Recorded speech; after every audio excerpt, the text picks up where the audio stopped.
ایک طریقے سے اگر ہم دیکھیں تو وفاق کے اندر 2/3 میجورٹی اب وہ کیسی ہے، وہ کس طرح سے حاصل ہوئی ہے، لیکن بہرحال لگ رہا ہے کہ وہاں پہ جو حکومت ہے وہ اس وقت اشاریے پہ بنی ہوئی ہے. تو کیا یہ گورنمنٹ سٹیبل ہے اور آگے بڑھنے کے طریقے کار کیا ہیں؟ خالی حکومت نہیں چلانی ہوتی، معاشرے کو بھی آگے چلانا ہوتا ہے. معاشرہ جو اس وقت ہے تقسیم کا اور پولرائزیشن کا شکار ہے. میرے خیال ہے مرزا آپ سے آغاز کرتے ہیں سر. حکومت تو جیسے تیسے بن گئی ہے، 2/3 ہے جو ترمیم بھی کرنی ہوں گی. پنجاب میں بھی گورنمنٹ ہے، کے پی میں اپنی گورنمنٹ تحریک انصاف کی، سندھ میں پیپلز پارٹی کی گورنمنٹ ہے. چل جائے گا معاملہ یہاں سے آگے؟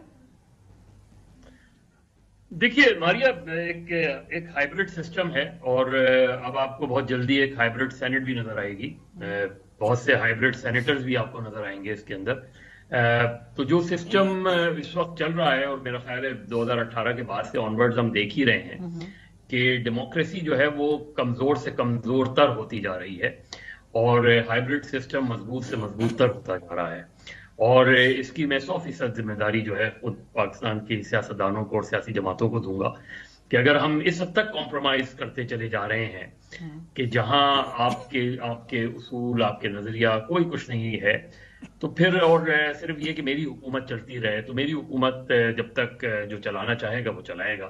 بظاہر مجھے پولرائزیشن تو ختم ہوتی نہیں بلکہ پولرائزیشن بڑھتی ہوئی نظر آ رہی ہے. وہ کس نہج تک جائے گی ایک الگ سوال ہے، لیکن بظاہر لگتا ہے کہ یہ سیاسی تفریق جو ہے وہ بڑھتی چلی جائے گی اور اس میں شدت بھی آ سکتی ہے بعض اوقات. دیکھیے ایک طرف ہمیں بہت سنجیدہ معاشی صورتحال کا سامنا ہے اور war against terror is not over yet. یہ بھی ایک بہت ہی سیریس، ابھی شمالی وزیرستان والا جو واقعہ ہے یہ بہت سیریس واقعہ ہے اور اس طرح کے کئی واقعات ماضی میں بھی ہم نے دیکھا ہے. تو ایک ایسی سچویشن میں جہاں آپ کی اکنامک سچویشن اتنی خراب ہو، جہاں آپ کے ابھی بھی دہشت گردی اور انتہا پسندی کا چیلنج جو ہے وہ ابھی ختم نہیں ہوا ہو، وہاں یہ پولیٹیکل پولرائزیشن جو ہے یہ بڑھتی جائے گی. تو یہ میرا خیال ہے یہ اچھی خبر نہیں ہے ہمارے لیے، ہم سب کے لیے اچھی خبر نہیں ہے. لیکن میں اس کو کم ہوتا دیکھ نہیں رہا. میں وقتی طور پہ کوئی بیان دے دے، وقتی طور پہ کوئی ملاقات کر لے، لیکن جو کور ایشوز اس وقت ہیں، جو پولرائزیشن ہے اس وقت، جو ایک ڈس ایگریمنٹ یا ایک دوریاں ہیں جو ہے وہ نظر آتی ہیں کہ پولیٹیکل پارٹیز کے پاس. ڈس ایگریمنٹ کے ساتھ ساتھ اگر اس بحث میں اب عامر ضیاء صاحب کو بھی شامل کروں. عامر صاحب، ایک فیلنگ آف بینگ رانگڈ ہے اور ایک غصہ بھی ہے، اور یہ کراس دا بورڈ ہے. اگر ہم کبھی پی ایم ایل این کے جو ساتھی ہیں ان سے بات کریں، ان کے سپورٹر سے بات کریں، تو ان کے اندر بھی بہت ابھی بھی غصہ ہے. جو 2018 کے اندر ان کی جماعت کو جس طرح سے دیوار سے لگایا گیا، ان کو وہ کلوجر نہیں ملا. تحریک انصاف سے بات کریں تو تھوڑا ریسنٹ ہے، ان کو لگتا ہے کہ دے ہیو بین رانگڈ. تو دونوں طرف غصہ بھی ہے، ایک جسے کہتے ہیں جو زیادتی ہوئی ہے اس میں کوئی کلوجر نہ ہونے کی بات بھی ہے. تو جب تک اس کو ایڈریس نہیں کیا جائے گا اکراس دا بورڈ تو پھر لگتا ہے بڑھ بھی نہیں سکیں گے آگے. جی لگتا ہے یہی ہے کہ گوٹ جو ہے بری طرح پھنسی ہوئی ہے. پی ٹی آئی کے ساتھ جو المیہ ہوا ہے وہ المیہ ایک تو یہ ہے کہ کیونکہ جب ان پہ پہلی ایک لہر آئی دباؤ کی تو اس کی وجہ سے جو اس پارٹی میں ماڈریٹ لوگ تھے جو میانہ روی سے چلنا چاہتے تھے وہ تمام کے تمام چھوڑ گئے. تو اب جو عمران خان کے ارد گرد لوگ ہیں وہ بیٹل ہارڈنڈ ہیں، وہ لوگ ہیں کہ جن کو آپ کہہ سکتے ہو کہ ہارڈ لائنر ہیں. تو ظاہر ہے کہ اچھا جب وہ ہارڈ لائنر ہے تو ان سے آپ یہ توقع کریں کہ وہ اپنی حکمت عملی میں تبدیلی لائیں گے، ایک بہت بڑا میرے خیال میں سوالیہ نشان ہوگا.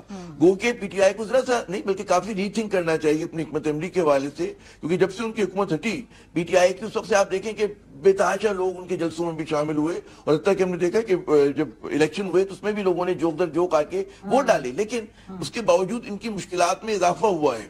تو اس کا مطلب یہ ہوا کہ جو بھی حکمت عملی اپنائی تھی انہوں نے جلسے جلوس کی، استعفے دینے کی، پارلیمنٹ سے باہر جانے کی، حکومتوں کو ڈیزالو کرنے کی، وہ کام نہیں کر رہی. اور جب آپ اپنی مسلسل آنچ بڑھا رہے ہیں تو آپ کو سوچنا ہی چاہیے کہ جناب اس پہ تو ہمیں وکٹ نہیں مل رہی جو ہم نے لائن و لینتھ رکھی ہوئی ہے، تو کیا ہم حکمت عملی بدلیں؟ اور اگر بدلیں گے تو کیا حکمت عملی ہوگی؟ پی ٹی آئی کے تھنک ٹینک کا کام ہے سوچنے کا. لیکن جو پی ٹی آئی ہے اس وقت وہ بھی بڑی مشکلات میں پھنسی ہوئی ہے. اسی طرح آپ دیکھیں کہ اگر ہم کہیں کہ جن لوگوں کے سر پہ یہ کانٹوں بھرا تاج ہے جو ماشاءاللہ حکومت میں، ان کو ایک فائدہ تو یقیناً ہوا ہے کہ کرپشن کے کیسز جب پی ڈی ایم 1 آئی تھی ختم ہو گئے تھے، ان کے اوپر سے وہ جو دباؤ تھا، نیب کا دباؤ تھا وہ ختم ہو گیا تھا. لیکن حکومت چلانے کا دباؤ بھی معمولی دباؤ نہیں ہے، اور اگر اس مرتبہ ناکام ہوتے ہیں تو اور بہت بڑی ناکامی ہوگی. آپ نے بالکل درست فرمایا کہ سینس آف رانگ دونوں جگہ پر ہے.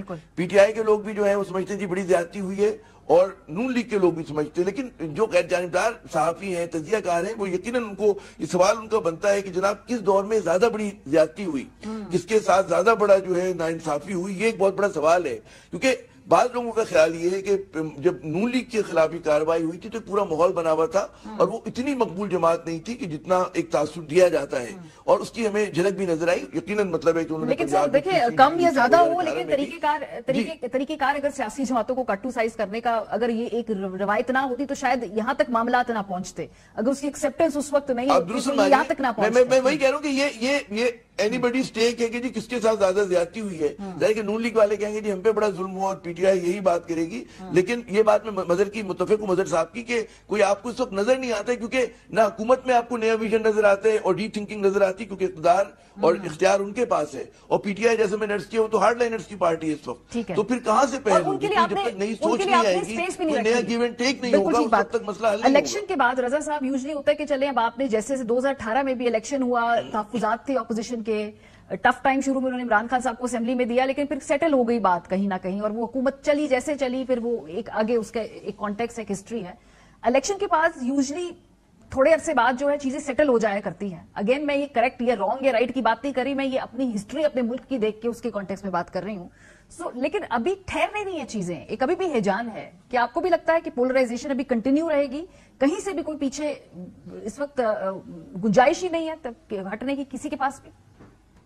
جی مالیہ، دیکھیے پولرائزیشن تو اب ایک حقیقت بن چکی ہے، اور اگر فرض کیجئے کہ اس وقت پاکستان تحریک انصاف کی گورنمنٹ بن چکی ہوتی اور یہ جو موجودہ کولیشن کی پارٹیاں ہیں یہ اپوزیشن میں پولرائزیشن پھر بھی رہتی، تو وہ تو اب ایک معاشرہ ہمارا اتنا تقسیم ہو چکا ہے، سیاست تقسیم ہو چکی ہے، اور سیاستدانوں نے کوئی رولز آف دا گیم جو ہے وہ وضع کیے نہیں ہیں، جو کیے بھی ہیں تو ان پر عمل پیرا نہیں ہوتے. تو یہ ایک بنیادی وجہ ہے اس ہجان کا جس کا آپ ذکر کر رہی ہیں. مگر میں یہاں پہ ضرور یہ کہوں گا کہ پہلے شروع میں ہمیں یہی خیال تھا کہ بہت ہی کمزور ایک کولیشن ابھرے گی اور وہ ہوگی، لیکن رفتہ رفتہ جس طرح سے پتے جو ہیں وہ سیٹ کیے گئے ہیں، اس طرح سے تو یہ لگتا ہے کہ یہ اب حکومت اتنی بھی کمزور نہیں ہے. ایک طرف تو جو پاکستان پیپلز پارٹی بھی مطمئن ہے، اور پاکستان مسلم لیگ نون جو ہے وہ بھی، اس کو بھی شیئر ملا ہے، اور اب ان کے نمبرز جو ہیں پارلیمنٹ میں وہ 2/3 کے قریب ہیں. تو وہ دیکھیے وہ ایک بہت بڑی اسٹرینتھ ہوتی ہے کسی بھی گورنمنٹ کی. وہ اور بات ہے کہ 2/3 والے بھی نکالے گئے ہیں ماضی میں، کوئی اس میں وہ کوئی گارنٹی نہیں ہوتی، لیکن اس وقت یہ ضرور ہے کہ یہ معاملہ آگے چلے گا. یہ جو ہجان وغیرہ ہے یہ ابھی تو دیکھیے کچھ دیر چلے گا، پھر اب وقتی طور کی یہ بات ہے. اس کے بعد میرے خیال سے آہستہ آہستہ یہ معاملہ بھی ٹھیک ہو جائے گا. کچھ کورٹس ریلیف دے دیں گی، کچھ شاید سیاستدان انیشیٹو لیں، اور اسی طرح یہ معاملہ ٹھیک ہوگا. جیسے آپ نے دیکھا کل وزیر اعلیٰ پنجاب مریم نواز نے ملکہ بخاری کی درخواست کے اوپر انٹروین کیا اور ایف آئی اے کو کہا کہ ان کا نام ای سی ایل سے نکالا جائے، تو وہ نکل بھی گیا. تو ایسی چیزیں کی جا سکتی ہیں، اور یہ سیاستدانوں کے بس میں ہوتی ہیں. اصل جو ایشو جو ہجان کا باعث جو بن سکتا ہے وہ ہے پاکستان کی معیشت. اور معیشت سے مراد یہ کہ آئی ایم ایف کا جو نیا پروگرام ہونا ہے اس کی جو شرائط لگنی ہے بجٹ کے وقت، مئی جون کے وقت اس کی شرائط پر شاید عمل ہوگا.